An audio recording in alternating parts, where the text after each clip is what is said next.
hello, j'espère que vous allez bien par la grâce de Dieu, que tout se passe bien de votre côté. Alors, ça faisait longtemps que j'avais eu à cœur de faire une vidéo parce que il y a beaucoup de choses qui se passent, qu'on voit sur les réseaux et à chaque fois je sentais dans mon cœur que bientôt j'allais faire une vidéo, mais je ne savais pas à quel moment. Et comme vous le savez, je ne fais pas de vidéo comme ça par moi-même et j'attends vraiment que ce soit le go de Dieu et c'est maintenant. En fait déjà pour commencer comme d'habitude, n'oubliez jamais que Jésus vous aime et peu importe ce qu'on peut traverser dans la vie, l'amour de Dieu ne nous quittera jamais. Vous savez, Dieu nous aime et il nous aime tellement qu'il a donné son Fils unique, Jésus-Christ, pour venir sur cette terre afin qu'il puisse annoncer le royaume des cieux, afin qu'il puisse nous présenter le Père et qu'il puisse donner sa vie sur la croix.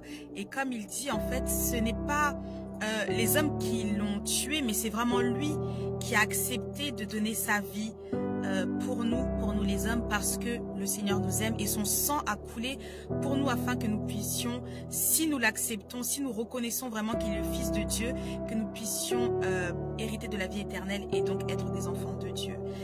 Mais avant que nous puissions donner notre vie à Christ, ce qui est sûr, c'est que le Père nous connaissait déjà, mais nous ne le connaissions pas.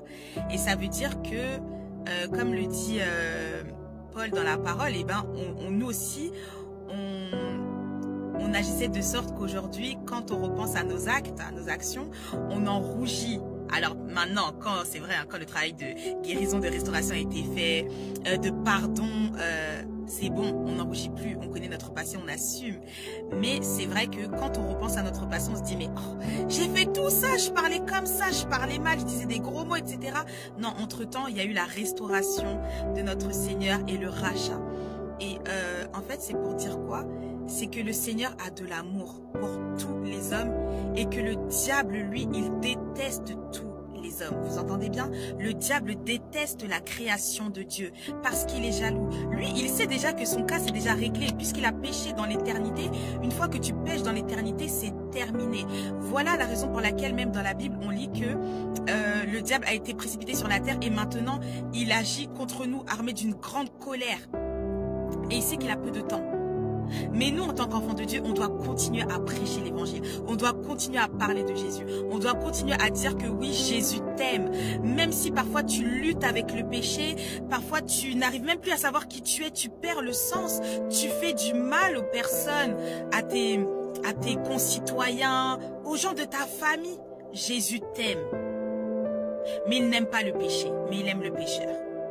C'est la raison pour laquelle, alors que Paul est en train de tuer les chrétiens, alors qu'il était armé d'une grande colère contre les chrétiens, un jour le Seigneur lui a fait grâce sur le chemin de Damas et il s'est manifesté, il s'est présenté à lui. Et Paul a dit, qui es-tu, Seigneur? Et Jésus lui a dit, je suis Jésus, celui que tu persécutes. Donc ça veut dire quoi? Waouh, c'est grand. Quand tu persécutes un oint de Dieu, un enfant de Dieu, tu persécutes le Seigneur. Donc oui, la persécution ne durera pas toujours, la tribulation ne durera pas toujours.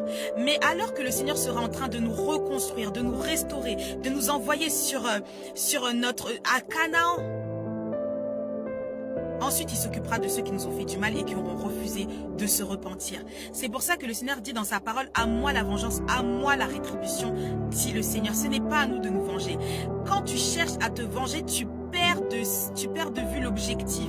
Tu es en train de rater la cible de ton existence. C'est pour ça que parfois on se dit, mais Seigneur, toi tu vois pas tout le mal qu'on me fait? Tu ne vois pas que tous les soirs ou dans la journée je pleure tellement on est en train de me persécuter? Et le Seigneur te dit quoi? Laisse-moi guérir ton cœur parce que le plus important pour moi, c'est que toi tu sois guéri. Ensuite je m'occuperai de ceux qui t'ont persécuté, de ceux qui t'ont fait du mal sans cause. Alors demandons à Dieu beaucoup d'amour, beaucoup de compassion pour ceux qui nous persécutent. C'est facile à dire, mais à faire c'est dur. C'est la raison pour laquelle nous avons besoin de la puissance du Saint-Esprit pour nous aider à avoir de l'amour pour ceux qui nous persécutent. Et j'ai envie de dire, la persécution ne durera pas toujours. Tiens bon, mais tu n'es pas seul. Moi ces derniers temps, il y a des fois quand je pense à l'amour de Dieu, je pleure, je dis mais Yahweh, oh, avec tout ce que j'ai vécu. Là, je dois vous partager quelque chose que j'étais en train de dire à Dieu, alors que je me préparais pour sortir. Ah non, c'est Dieu qui me le disait. Ah, c'est différent. Ok. En fait, on doit glorifier Dieu et dire merci à Dieu pour ceux qui nous ont rejetés. On doit dire merci à Dieu pour le rejet. Pourquoi? Parce que le Seigneur connaît le cœur des personnes qui t'entourent. Et il sait que pour un grand nombre de personnes de ton entourage, elles n'ont pas part à ton héritage. Non. Jésus a dit, ne jetez pas vos perles au pourceau. Et maintenant, je dis gloire à toi, Seigneur. Merci pour le rejet. Merci pour ceux qui m'ont persécuté. Merci pour ceux qui m'ont abandonné. Parce qu'à Canaan, là, vous ne serez pas là avec moi. Ils ne seront pas là. C'est trop facile. Le Seigneur, il voit ce qu'il y a dans le cœur. Voilà pourquoi lorsqu'on te rejette, en fait, c'est juste la manifestation de ce qu'il y avait dans le cœur des personnes qui t'entouraient. Dans le cœur de ces personnes que toi, tu estimais tellement. Mais le Seigneur voyait qu'eux, ils ne t'estiment pas. Même s'il te disait je t'aime, même s'il te disait non, toi et moi, c'est jusqu'à la mort. Ah bon? Non, non, non. Toi, tu vas dans ton chemin et moi, je vais dans le mien. Mais avant de pouvoir reconnaître cela, avant de bénir le... Alors par contre, dans les vidéos, ça là, cette partie-là de ton téléphone n'a plus de mémoire, c'est la partie vraiment qui ne me manque pas du tout. Bref, en tout cas, on va aller plus rapidement parce que du coup, j'avais plus de batterie. Non, plus de place sur mon téléphone. En gros, merci Seigneur pour ceux qui me rejettent. Merci Seigneur pour ceux qui me persécutent. Ce n'est pas facile.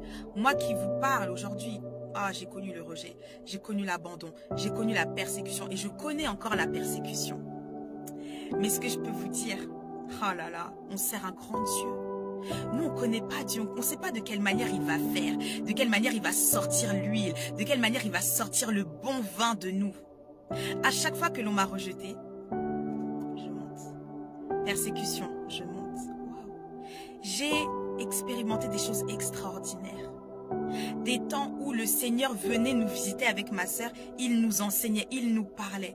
Dans la persécution, quand on me rejetait, quand on m'abandonnait, les émissions sortent. Waouh!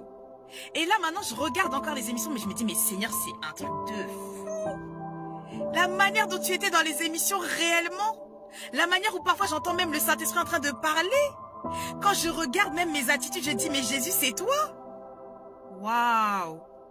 Donc, j'ai à cœur de te dire, même si ton entourage ne t'applaudit pas, si l'Éternel t'applaudit, c'est tout ce qui compte. Je ne sais pas pourquoi il n'y a plus de lumière.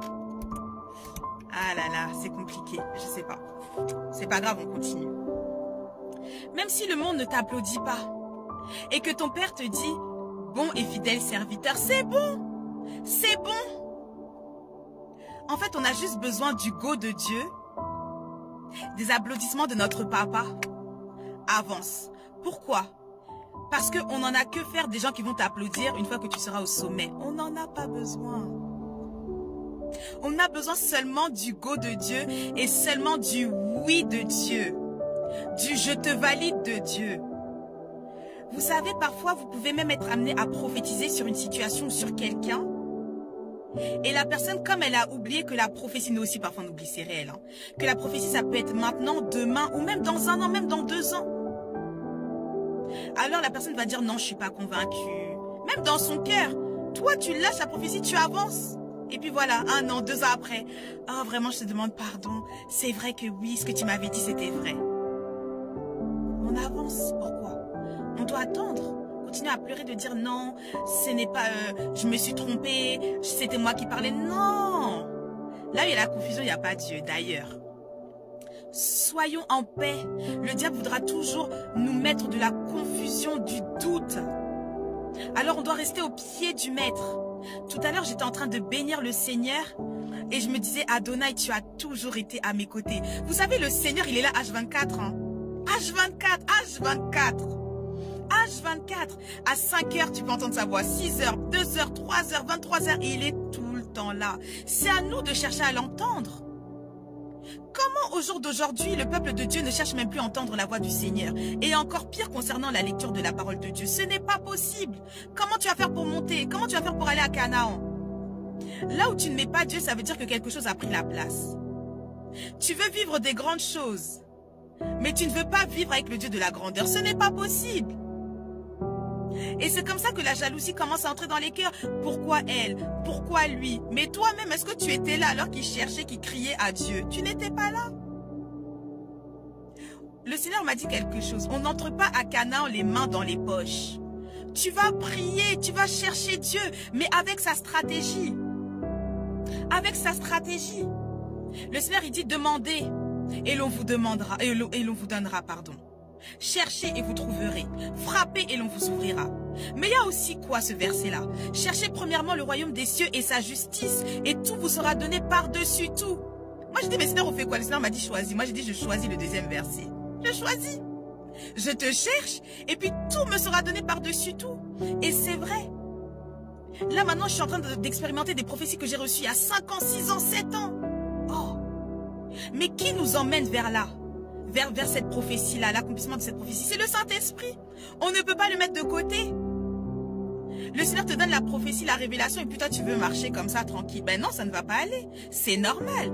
Il est le rémunérateur de ceux qui le cherchent. Si tu ne le cherches plus, tu n'auras plus la rémunération. C'est normal. C'est comme si tu travailles pour ton employeur, et puis un jour comme ça tu décides de ne plus venir. Et puis vraiment tu vas commencer à dire je comprends pas, on me donne plus mon salaire. Mais tu ne travailles plus, tu as fait un abandon de poste. Reviens, demande pardon, et puis on repart. Donc c'était vraiment un message pour nous encourager. Restons fermement attachés à notre Dieu. Peu importe les situations, peu importe les tempêtes. Vous savez, il y a des personnes qui rateront le ciel parce que le Seigneur lui aura dit, leur aura dit, quittez ce milieu, quittez ces personnes. Ah mais Seigneur, c'est mon frère. Ah mais Seigneur, c'est mon oncle. À toi de